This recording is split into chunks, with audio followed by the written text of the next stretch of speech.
Good morning girls.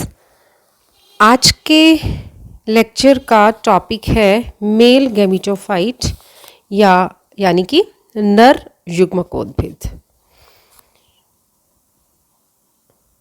हम ये जानते हैं कि माइक्रोस्पोर लघु बीजाणु अथवा पॉलन ग्रेन परागकण मेल गैमीटोफाइट की मदर सेल है, यानी कि पॉलन ग्रेन से मेल गैमीटोफाइट का निर्माण होता है।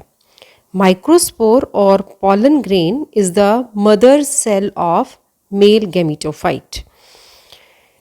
इस प्रोसेस के दौरान ड्यूरिंग गैमीटोजेनेसिस पॉलन ग्रेन का जो न्यूक्लियस है उसमें डिवीज़न होता है, जिसके फलस्वरूप दो कोशिकाओं का निर्माण होता है।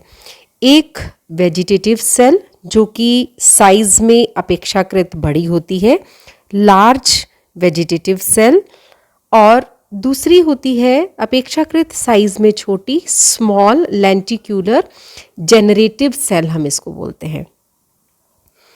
जेनरेटिव सेल में फिर से डिवीज़न होता है, जिसके फलस्वरूप दो मेल गैमीट्स या नर युग्मकों का निर्माण होता है। मतलब पॉलन ग्रेन में गैमीटोजेनेसिस के प्रोसेस के दौरान डिवीज़न होगा। इस डिवीज़न के फलस्वरूप दो कोशिकाओं का निर्माण होगा। एक होगी वेजिटेटिव सेल कायिक कोशिका और दूसरी होगी छोटी small in size lenticular generative cell, ठीक है, जिसमें फिर से विभाजन होगा, जिस विभाजन के फलस्वरूप दो मेल गैमीट्स का या नर युग्मकों का निर्माण होता है।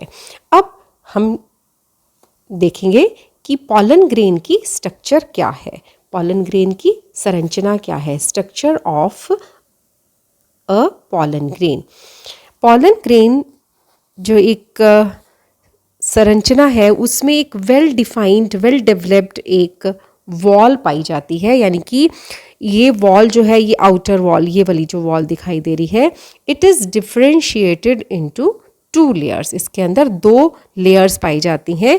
आउटर वाली लेयर जो है वो इसकी एक्साइन कहलाती है और इनर वाली लेयर जो है वो इंटाइन कहलाती है, यानी कि एक्साइन और इंटाइन, ये दो लेयर्स है पॉलन ग्रेन के बाहर की तरफ। Exine appears first as a thin layer.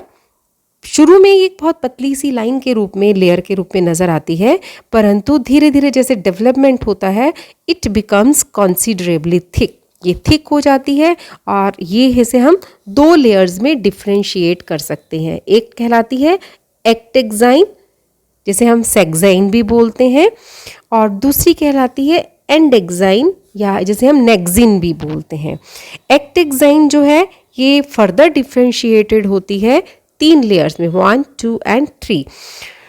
एक्टेक्साइन जो आधार पर होती है that is called foot layer, basal foot layer. Middle में एक होती है लेयर जिसे हम बैकुला बोलते हैं, और सबसे ऊपर की तरफ होती है tectum. Upper layer is called tectum. जो मिडल लेयर है बैकुला, इसमें it consist of radially extended rods जो कि स्कल्पचरिंग पैटर्न्स बनाती है, और एक्साइन के सारे पैटर्न्स जो हैं वो इसी में ही बनते हैं। एक्साइन लेयर जो है it is composed of sporopollenin. It is chiefly composed of sporopollenin. ये स्पोरोपोलिनिन क्या है? It is a substance which is considered to be oxidative polymer of carotenoids and और कैरोटिनॉइड एस्टर्स, यानी कि ये एक ऑक्सीडेटिव पॉलीमर है कैरोटिनॉइड्स का या कैरोटिनॉइड्स एस्टर्स का। ये एक टफ सब्सटेंस है जो कि रेजिस्टेंस प्रोवाइड करता है, किसी भी प्रकार के फिजिकल और बायोलॉजिकल डिकम्पोजिशन को चेक करता है, और इस प्रकार से natural decay of pollen grain को रिड्यूस करता है। फॉसिलाइजेशन के टाइम पे जो पॉलन ग्रेन्स प्रिजर्व हुए, it is due to presence of sporopollenin. Exine is completely absent or represented by endexine only below the pore or aperture region. जो aperture region है उसमें exine नहीं पाई जाती, उसमें endexine पाई जाती है. Now this exine is composed of sporopollenin compound. Now intine. Intine क्या है? Intine में बनी हुई होती है pectin and cellulose.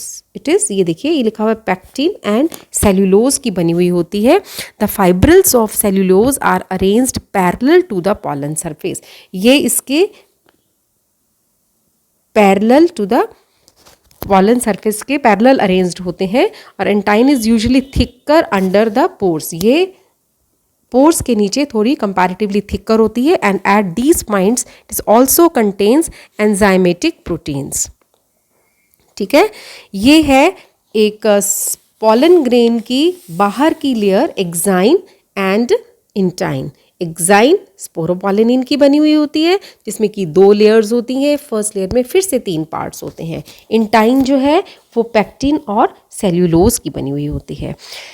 Pollen grain में जो साइटोप्लाज्म पाया जाता है उसमें डिक्टियोसोम्स पाए जाते हैं, माइटोकॉन्ड्रिया होता है, एंडोप्लाज्मिक रेटिक्यूलम पाया जाता है.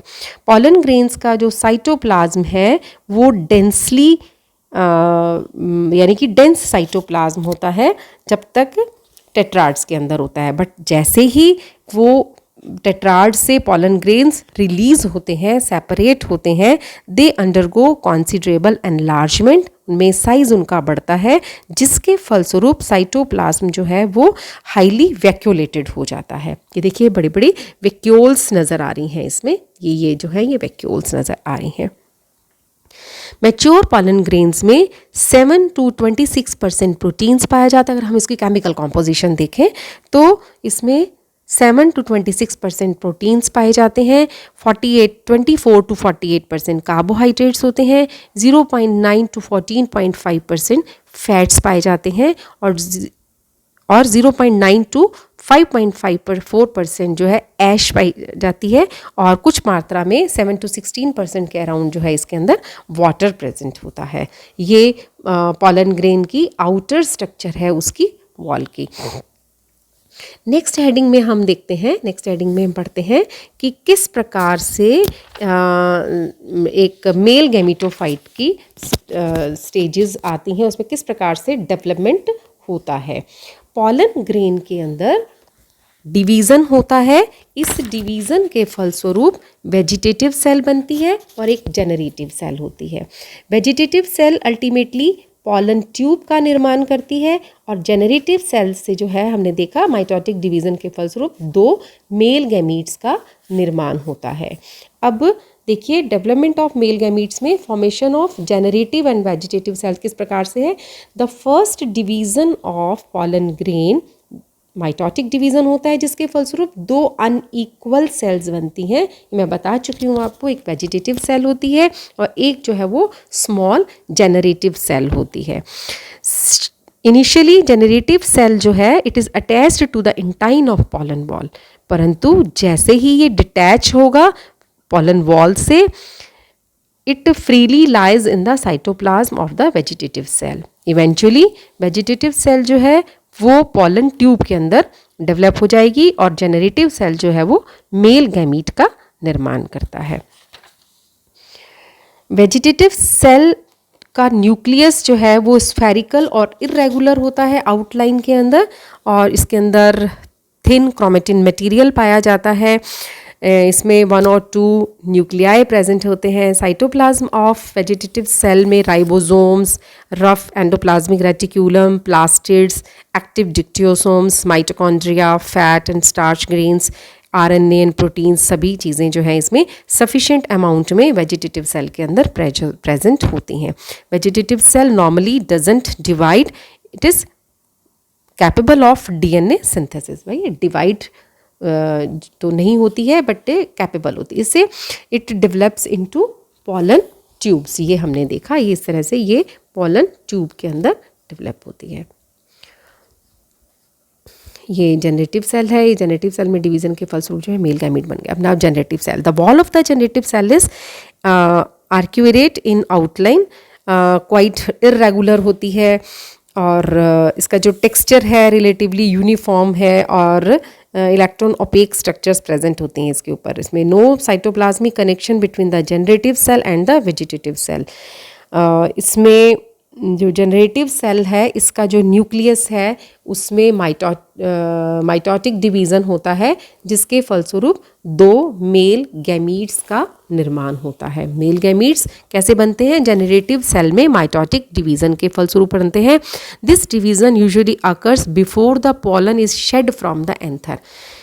एंथर के पोलन से निकलने से पूर्व में ये जेनरेटिव सेल का न्यूक्लियस जो है समसूत्री विभाजन के फलस्वरूप 2 मेल गैमीट्स का निर्माण कर लेता है। In some species, the generative cell divides only after the pollens have been shed. For example, in Holoptilia and Portulaca, it occurs when the pollen have reached the stigma, and in some other species, Euphorbia, Lilium, इनमें it divides in the pollen tube. Most of the plants के अंदर, in most of the plants,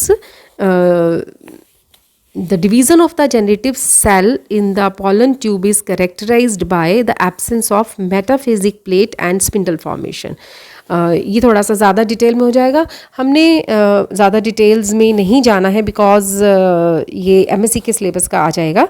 तो हमें सिर्फ इतना ही पढ़ना है, इतना ही हमें जानना है कि जेनेटिव सेल में माइटोटिक डिवीज़न के फलस्वरूप 2 नॉन मोटाइल मेल गैमीट्स का निर्माण होता है और प्रत्येक मेल गैमीट जो है इसमें एक लार्ज न्यूक्लियस पाया जाता है, जिसके चारों तरफ एक thin sheet of cytoplasm present होती है। Externally it is limited by a cell membrane, बाहर की तरफ सेल मेम्ब्रेन पाई जाती है।